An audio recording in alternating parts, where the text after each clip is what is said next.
Zaki T, one of a guy. It's back, baby. What's back? Tell me why I'm here and tell me who you are. My name's Jack David Frimston, and today we are going to be roasting cold calls. If you like listening to cold calls, if you make cold calls, we have had somebody that has sent us their cold calls and said, roast me. So I'm going to roast them like one of my French girls. Maybe there'll be some lessons along the way. Maybe we'll give some tips and tricks along the way. But more importantly, there is going to be lots and lots of roasting. I've not listened to any of these. You've not listened to any of these. We don't know if they're going to be good. Let's roast some cold calls. You ready? Mate, I've never been more ready in my life. Let's have a listen. Hello. Hey, Ross. This is Zion here from CJ Digital. How are you doing today? Not bad, thank you. Not bad. Good, nice. I know I've... not sure. Can I get the first roast of the year in? You can, man. You know what I'm going to say, don't you? Go on. How are you doing? If the reaction... You hate it, don't you? I hate it because you don't... I think when people ask that question, people don't give a shit. And actually, let's just listen to it again. When it's received, the how are you, they answer, you know you don't give a shit. So if you don't give a shit, skip it. So listen. Hello. Hey, Ross. This is Zion here from CJ Digital. How are you doing today? Not bad, thank you. Not bad. Good, nice. I know I've... Bang. So, like... It's almost pointless, isn't it? Yeah, skip the bullshit. You're 11 seconds in. Get rid of that bullshit. Let's crack on. Not sure if you remember, I've called you a few times. I caught you at a bad time. It's now a better time to talk. I'm just about to walk into a meeting in 5 minutes. Don't like that question. No worries. Do you want to send me an email of some stuff that I can look at when I've got a moment, and then I can get back to you on email? Yeah, I can do that. Well, the reason for my call today is just when it's... You want me to pause? You want me to pause? Man. Oh, God. The heart and the soul, they feel it. Right. Okay, let me just frame this right. So imagine on a call, you've got a certain amount of questions before someone's like, that's it, you've had your time, eject. Yeah? So far, there's a few wasted questions that are getting to a point of a bit of cognitive strain, a bit of, I don't really want to talk to you anymore. And you can kind of feel it as the questions go. So, how are you is a pointless question. Is now a bad time to talk is a pointless question because you are talking. If it was a bad time to talk, you wouldn't be talking. Both pointless. The next thing, I'm a big believer in a little thing called not ignoring what someone's just said. So, welcome to another round of not ignoring what you just said.com. So the guy on the phone says, yeah, would you, I'm just about to go into a meeting. Would you be able to send me an email before I go in? It was like a double ignore. It's like, I'm actually not interested that you're just about to go to a meeting, and I don't care that you want an email. So the way to deal with that is, yeah, cool. Oh, God, I've caught you just about going to a meeting. Oh, right. Okay, well, yeah, what's the best email to catch you on? So I'm going to accept it first. I'm not going to disregard it. Bang, accept. He's going to say it's Steve Smith at whatever company.com. Cool. And look, just so I can tailor that email to you, out of problems A, B, or C, which one are you working on at the moment, just so I can make it as relevant as possible? Before you know it, we're back into qualifying and everyone feels acknowledged. Thank you, sir. Press play. Calendar for next week to see if what we do can even be relevant for you guys.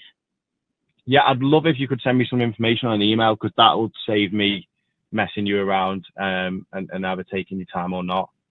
Okay. Did he push for a meeting? Did he push for a meeting there? Basically, never mind. Let's have a meeting. You at a bad time. It's now a better time to talk. I'm just about to walk into a meeting in 5 minutes. No worries. Do you want to send me an email of some stuff that I can look at when I've got a moment, and then I can get back to you on email? Yeah, I can do that. Well, the reason for my call today is just wanted to see if we can set some time on the calendar for next week to see if what we do can even be relevant for you guys. This is a new style from cold callers, and I don't fucking like it. Apparently, and from actually speaking to people, the strategy is not necessarily to get the time on the calendar, but it's to get the conversation, which baffles me. But I just think it's like you've already had so many people say like X, Y, and Z, and then you're just pushing for time on the calendar. That isn't a meeting booked. It's just not a meeting booked. And actually, mate, people who post their stats on LinkedIn saying, I booked 12 meetings this morning, if that's the fucking sort of meetings they're booking, get off my feed, man, and lose my number. Don't call me anymore. I'm not your fellow DJ.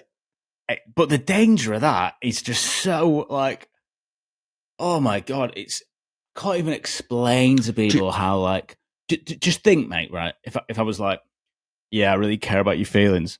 What's that you're trying to do there? That's your wallet in your pocket. Yeah, I'm just trying to nick it. I'm just actually trying to nick your wallet from your pocket. It wasn't actually my wallet that you were trying to grab as well, Zach. But anyway. You know, I had a cold call last night, Canadian number. It rang me at 8 o'clock, and I thought, this is odd. I was like, I am just brushing my teeth and about to go into bed. Yeah, well, let me just run it. And in the game we're in, I took it. I said, listen, I don't think it's relevant at all, but do you just want to send an email? He just went, I don't really want to send anything, but can we grab some time next week? It's the same thing. It's just like, if you play the game properly, like so much magic happens in just like the follow-up and the callback. But anyway, let's continue. Someone rang me before and said, I wanted to get hold of Jack, but I couldn't find his number. Do you know how you find my number? But that's a bad start. It's rude as fuck. But do you know how you find my number? I'll give you, if you ever want to cold call me, not that anyone wants to sell to me, you got to find Paul Donaghy on Cognizant, and my number's down as is. Spell Donaghy. Yeah. Keep going. Right. Yeah, I'd love if you could send me some information on an email, because that would save me messing you around and either taking your time or not. Okay. I mean, what exactly can I include in the email that would be valuable to you? What is it that you do? Okay. Can I quickly explain it here? Ask silly questions, get silly fucking answers. Yeah. So basically, we work with some of the top restaurants in London and in the UK, follow One Number Street. And the strategy that we implement for them is we essentially get influencers to go to their venue, make a video about the food, the experience, post it on their social media accounts, and then we take that video and we run it as an advertisement on Facebook and on Instagram. And it's getting very good results. Like for One Number Street, we're getting them tables booked for under £1, and we can track it all using your table reservation system. Yeah. Question? Yeah, Ask a question. That does sound good. Yeah. Okay. I mean, would it be a totally terrible idea to schedule like 20 minutes next week? I mean, the totally terrible idea is let's do that. Let me just think about next week. Monday, Tuesday's not good. Yeah, so Monday's probably our best bet. Let's do Let's do 1 o'clock Monday. Is that good for you? Can you do that? 1 o'clock. Yes, that works for me. And what would be the best email to send the invitation to? Bleep, bleep, bleep, bleep. All right, perfect, cool. I'll send over the invite and the confirmation, and then we'll talk on Monday. Okay, hello? Perfect. Thank you. Sorry, I think you got a bit disconnected. All right, yeah, cool. Well, we'll just talk on Monday. Thank you very much, Russ. Have a good day. All right, no problem. Take care. Bye-bye. Right, we're not going to listen to all 7. We're just going to spend the next few minutes talking about this. I don't know where to start because some people. Okay, let me play the counter. Okay, play the counter. You be the devil. I'll be the advocate. I was going to say he sounded like he had a need, but that's not true. He sounded like he was interested, and he booked time in the diary. I would argue, based on face value, will he be there? 60, 70%. I reckon if something busy happened that day, he probably wouldn't. But he is going to be there. So, have you booked a meeting? Yes. So, if your intention is to book a meeting on a cold call, he has achieved the bit. He's achieved it. Why am I wrong? Can I just give you the play-by-play first? Please, man. Play-by-plays. Okay. He went, here's what we do, the feature of what we do. And he put a bit of social proof in there. He mentioned someone else they've done it for. And something within there made that person go, I think the words were, that sounds good, right? The equivalent here, if you've ever read the Sandler selling book, Can't Teach Kids to Ride a Bike at Seminar, is this is the line's out, and he's got one bite and gone, fucking hell, reel that bastard in, reel him in. Really, if he did a little audit of that call, the first question I asked him was, why do you think he thought it sounded good? But you don't know the answer to that, do you? No, okay. And then what if, based on that, so there's no real emotional buy, and you've got curiosity, based on that, doesn't show up to the call, then what will you do? And I'll call him back and try and get another time. And then you're playing this like time game. You're playing this like bit market stall. It's a bit like hoping he walks past the market stall again. Really, really, really important to be able to say, oh, that's interesting. It sounds like there's something going on at the minute. Yeah, we are trying to get a bit more footfall into that restaurant at the moment.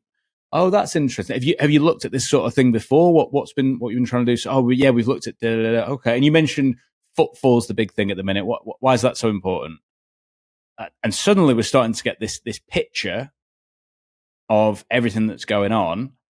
I think like it's not an unusual strategy that he's taken, because I think actually broadly what he's just done is what is taught, but I don't think it's something that is going to work predictably and consistently.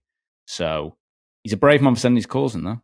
Appreciate Very him sending brave. the calls in. And I hope that you don't feel too roasted if you're listening to this on a afternoon. I think a lot of people, right, I've been thinking about this. I think a lot of people think that the sales process starts when the meeting takes place, the discovery call, the like, that's where the selling happens. Like, just get them in, and then I'll show them I'm a good seller. Then I'll ask the right questions. Then I'll do the discovery. Exactly. Like, first impressions matter. Like, if you go up to a girl or a guy in a bar and all you're asking is like, are you single? Do you want to go on a date? And then you secure the date. Well, the first impression of you already is just, that's how you are. That's how you started. Do you know what I mean? Felt a bit needy. It felt a bit desperate. Whereas I think that you can definitely tell by this person, there are some of the right moves in there. Definitely. Like, what do you say? Like, would that be totally unrealistic or totally unfair? Like going for the negative bias thing. Cool. But like, if you do have the bias, make sure you go for the depth, because me and you talk about this a lot, but like in the world of AI, your depth is going to be like your superpower of how good you can stay in a conversation, how many questions. Listen, they gave it a good chance. They stuck in the conversation. They didn't take the first objection. They gave it a bit, and they booked a meeting, and I'm sure that sells. But this is probably like the next level of like, I want to take it up a notch. I want to get good in the game. What are you, scale of 1 to 10, what are you rating it? 3. What about you? I'm going to give it a 4, just so he likes me a bit more than he likes you. But hey, I'm a sucker for people. You're a relationship builder. That was Roast My Cold Call. If you want to get roasted, if you know somebody that wants to get roasted, if you have a call that you would like us to listen to, give some feedback, we'll do it. It's been Roast My Cold Call. I've been Zach Thompson. I've been Jack Frimston. Thank you. Roast My Cold Call.